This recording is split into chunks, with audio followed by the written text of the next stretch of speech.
Hey, Randy Joe here, and welcome back to Art Pop April, the series where throughout the month of April I am listening to art pop albums exclusively. And of course, we are going to continue on this series. I think we're on the 8th video. Got a couple more after this that we need to get out. Unfortunately, the month is coming to a close, so I will bleed a little bit into May. But we will start the May albums not long after. That being said, we are listening today to Peter Gabriel's 1986 record, So. Now, I've never personally listened to the entirety of this record, however, I am familiar with a couple of the tracks here, especially the track Sledgehammer, and I have heard this album many times over, I feel like, in little snippets and pieces here and there, because my brother is a big fan of this one, from what I gather. So, I am interested in hearing what this one has to offer as a whole, and I will listen to every track and dive into each one right here on the channel. 46 minutes, 14 seconds. We've got 9 tracks here, and we're going to kick it off with Red Rain.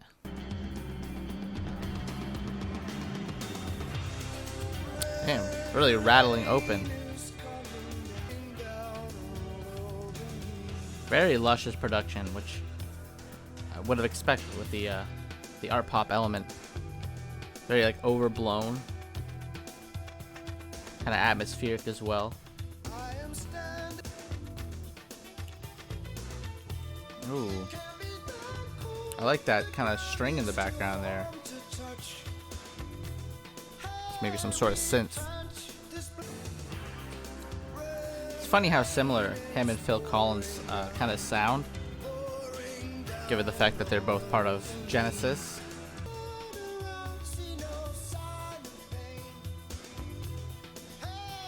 Very smoky atmosphere. Oh, he's got a nice growl in his vocal there. I like the way his vocal becomes a little unsteady. The bass line in the background you can hear kind of buried in the mix. It's kind of funky. That one. Dun, dun. Their bass is really coming through here. A solid riff.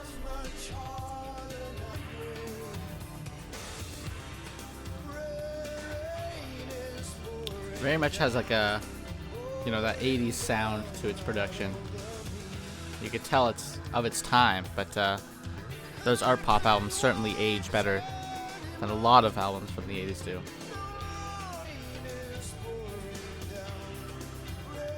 Not too sure what the track here is alluding to. Very full production overall. A lot of heavy use of drums in the arrangement. Nice slow, drawn out outro that feels very atmospheric, very smoky. Kind of takes you into this quiet place. Onto Sledgehammer. Iconic track, 130 million streams, and one of his biggest, second biggest, in fact. And I, of course, have heard this one. It's so much more upbeat than that opener, and it's funky, and those horns so prominent.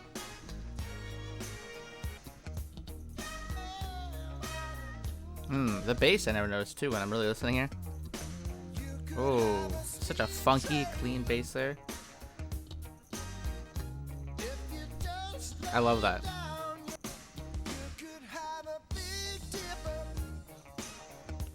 Seems like a very sexually alluding track too, lyrically.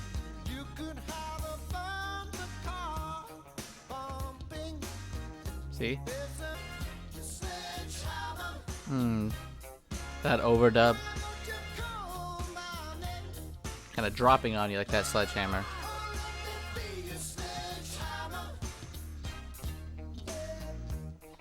Such a great track.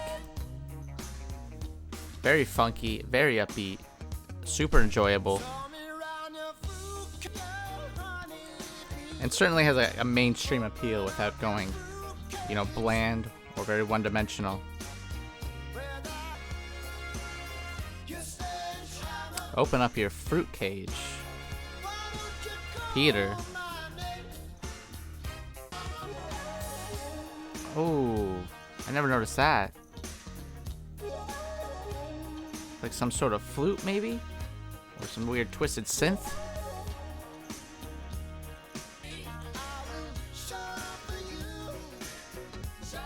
Show me yours, I show you mine type beat there.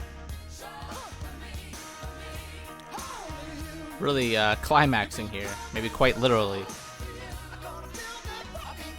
The very funky, upbeat new wave element also kind of reminds me of Talking Heads. Obviously not as, I guess, layered in the instrumentals.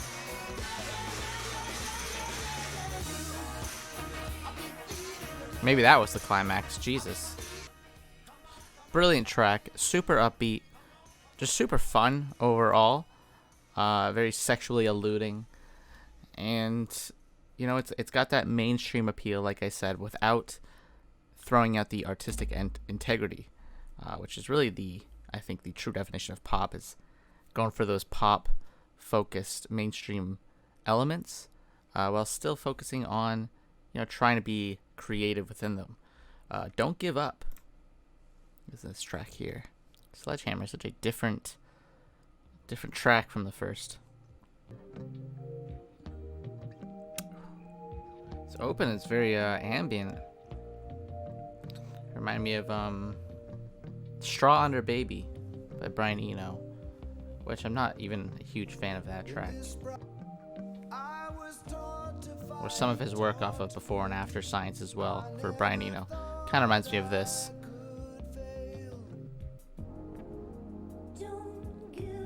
Ooh. Who is that?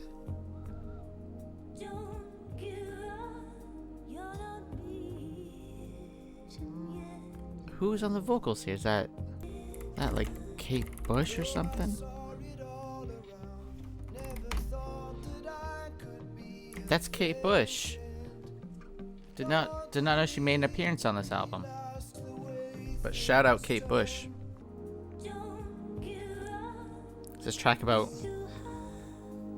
perhaps finding your purpose?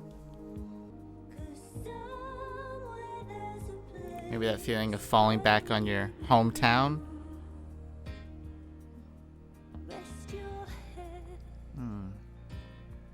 That piano work. Really working with Kate here. Such a syrupy voice she has. But it's about trying to find your purpose in life, is what I'm gathering here. You know, don't sink into that depression.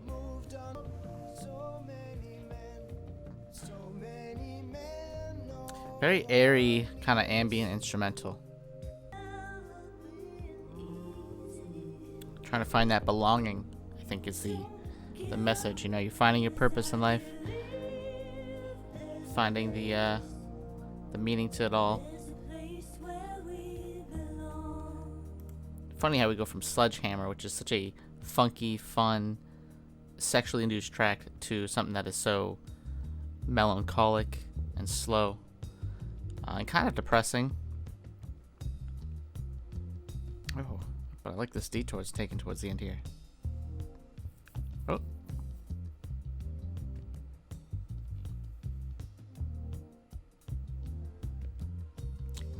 Very solid percussion too. It's very steady with that funky bass. Whoever's the bass player on this one.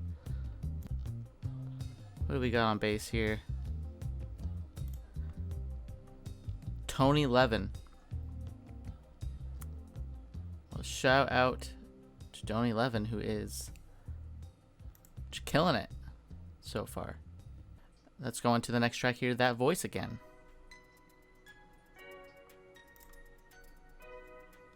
Oh, shimmery opening. Oh,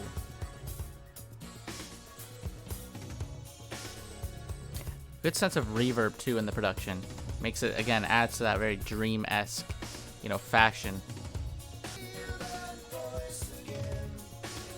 He's battling some demons, maybe about a lady. God. I've been talking about the bass a lot, but the percussion on here too has a nice kind of off-kilter rhythm to it. It's a harrowing sort of atmosphere to this one. Those chimes feeling just like really dark.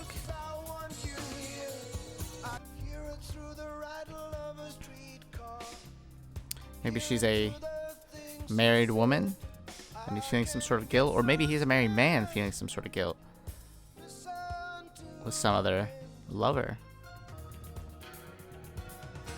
Maybe that's the message here. He's fighting the demons of a guilty conscience.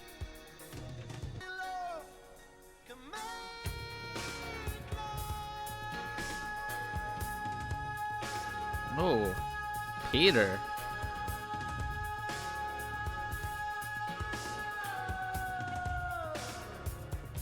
Belting it out. The breath control. I really like this one. I like just the depth of the arrangement. Very sorrowful lyrics. You can really hear the pain of his guilty conscience. But man, it's still a little funky, you know what I'm saying? Maybe that's that playful love that's building up inside of him. A solid track, and severely low in streams here. Let's go into Mercy Street, the 5th track here. Which I've heard bits and pieces of this one. I know it's one of the more depressing ones. At 6 minutes. It's one of the longer tracks here.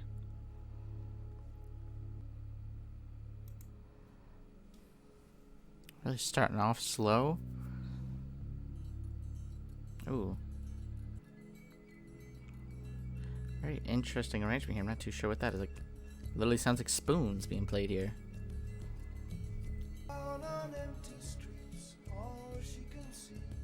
Some nice African influence as well.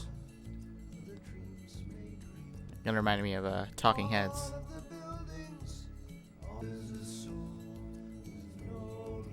I really like the backing vocals he's providing here too.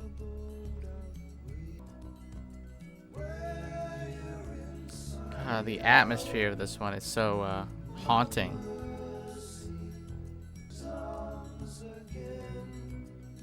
Some sort of maybe tale of a girl or a woman maybe gone astray.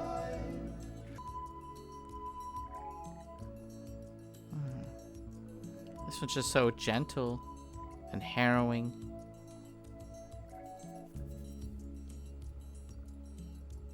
Really haunting. Such a brooding kind of tone overall.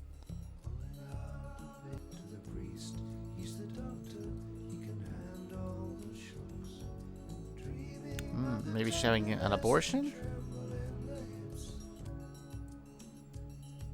Again, this doesn't provide much of depth in terms of what it means. That's more about the compositional side of things, but from what I'm gathering, it's like some sort of depressing tale of a lonely woman who is perhaps having an abortion. A very like just clean, smooth, and subtle arrangement.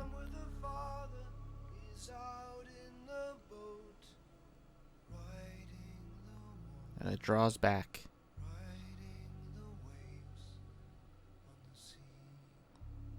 With those African sort of influences in the drums, that gentle jangling as well that goes throughout from start to finish. Great track. Very dark, very depressing sounding. Big Time is this one. I gotta say, the way it goes from what was probably the most, depressing track on the album onto this heavy kick in the head of sound. Very upbeat. But groovy. Some sort of whiplash. and the sonic quality of the album.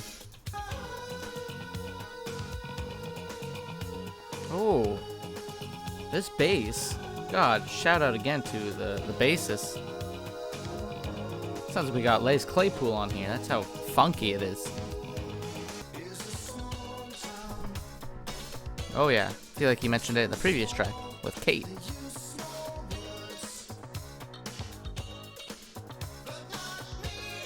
Reminds me of again, Talking Heads. I'm getting strong influences from them.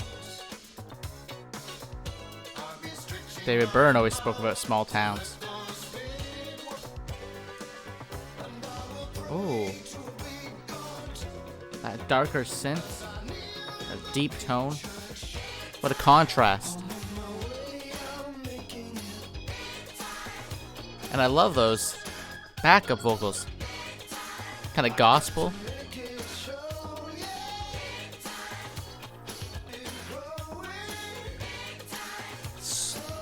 What a fun, just enjoyable track. And what a pivot from Mercy Street. Yeah. Oh yeah.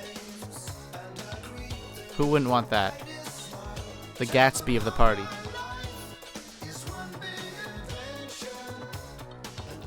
Definitely some sort of humor as well too with this track. A self-awareness in his ego.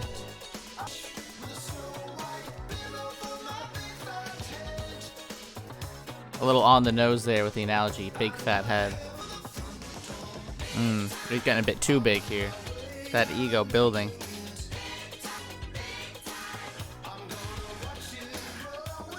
That organ too, very skittery.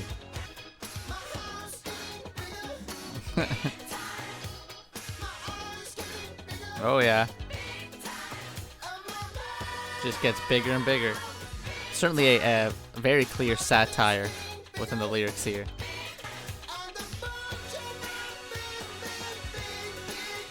Hilarious. Lots of humor in this track. How does he follow up? How does he follow up Mercy Street?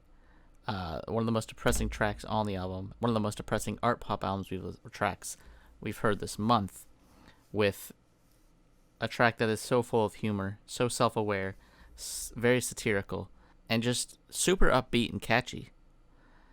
What a swift kick in the head, and a real whiplash of a track. But I loved Big Time. Hilarious, one of the catchiest ones up there, right next to Sledgehammer. We do what we're told. Milligrams 37 is this one here. Again, this ambient element, very Brian Eno-esque. Those guitars. Oh, that nice wavy, kind of gnarly sound to it.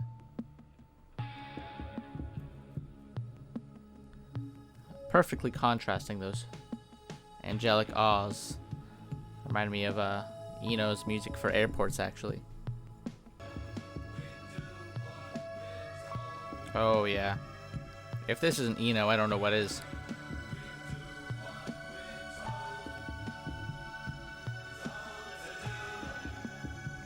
Feels like something off his debut. It kind of sounds like him. This is a nice, solid, airy, ambient, slow building track that works great after Big Time. Very relaxive, very meditative. And it kind of hits you like a wave and fades right back to the sea. Alright, this is The Picture is the next one here. Excellent Birds. So far my least favorite might be Red Rain, but maybe that's just one I have to get more acquainted with. Who's singing with him on this one? Laurie Anderson. Oh, Laurie Anderson. Married to Lou Reed, and also just an icon in the music industry. As catchy as this one is, and has a more immediate feel to it, I can see why this is the least streamed. It's a little bit more unconventional. It's not as instantly gratifying as some may like. It does draw on quite long too, for what it is, I feel like.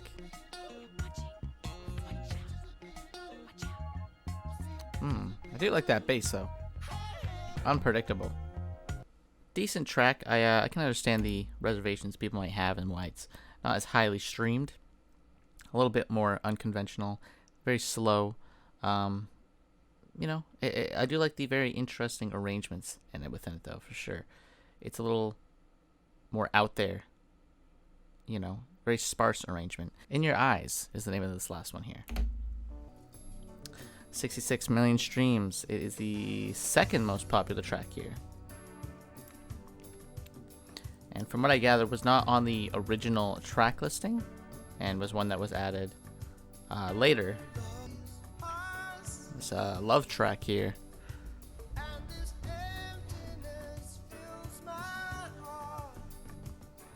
A more meaningful love than one of Sledgehammer, perhaps. Or at least more wholesome. Ooh. Sung with such passion and meaning. That's so sweet. One of his most sweetest tracks, those lyrics. Those backup vocals too. Those African influences coming in strong. That's such a sweet set of lines here. Working so hard for our survival, I look to the time with you to keep me awake and alive. What a sweet, syrupy set of lines. It's like no matter how much stress there is in this man's life, he always adds that love in his heart for that woman. If this wasn't on the original track listing, I'm kind of confused as to why it wouldn't be, because it's such a beautiful, monumental track, and to close out the album, it really has that grand tone. Ooh. And those kind of world music influences coming in strong. Again, combining some strong kind of synth pop elements with African music influences, like the Talking Heads of synth pop almost. A great track to close out the album, and just a beautiful album overall. Really went into every avenue here that I feel like it could have gone in.